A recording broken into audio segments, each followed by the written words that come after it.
je m'appelle Daniel Messager, je suis producteur pépiniériste. Je suis installé avec mon frère en GAEC.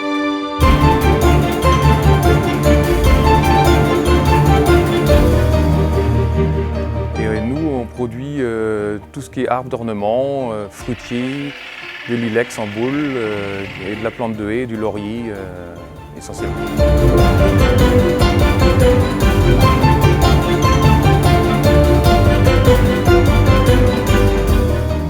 L'exploitation en elle-même, elle fait 34 hectares et on a 7 hectares de hors-sol. Dans la partie pleine terre, on trouve tout ce qui est fruitier, bouture de laurier. Et après, on fait des rotations pour les cultures. On met un peu de maïs, des céréales aussi pour occuper la terre, pour garder propre. C'est lancé dans la gamme Fruimi, c'est des mini fruitiers. C'est un fruitier qui se comporte très bien dans le conteneur, spécialement pour balcon et terrasse. On avait pris le HD5 pour commencer, et avec la remorque, on trouvait que c'était pas mal. Et on trouvait même que c'était très bien. Et on a acheté un deuxième, mais on a pris le HD8.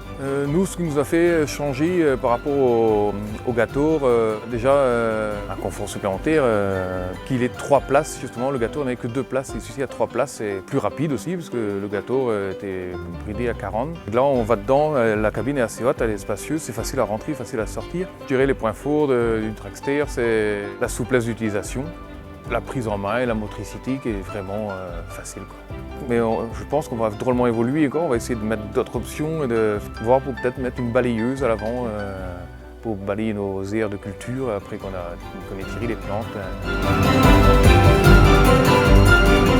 Le HD8, c'est formidable, donc c'est aussi bien qu'un tracteur, quoi.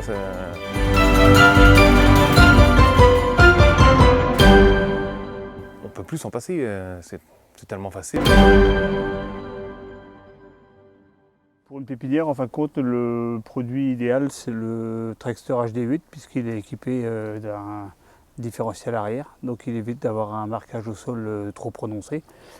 Et ensuite, il faut évoluer vers un pneu de ce type, plutôt type trail, comme nous avons sous les yeux, pour éviter d'avoir un marquage ou une trace au sol trop importante. Un pneu qui puisse aussi avoir un bon comportement routier fait carrément l'affaire.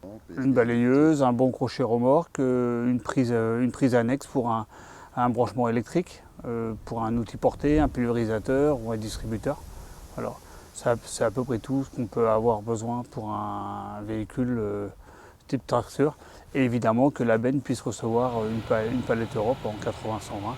Ce qu'elle fait totalement, puisque la benne est relativement large. Après, le HD8 doit être équipé d'une cabine ouverte, mais quand même avec une protection pare-brise, toit, vitre arrière, pour éviter d'avoir le retour de vent dans la nuque, et la vitre en verre et le pare-brise rabattable pour tout simplement protéger l'intempérie en plein hiver, puisque c'est un produit qui travaille toute l'année sur une pépinière.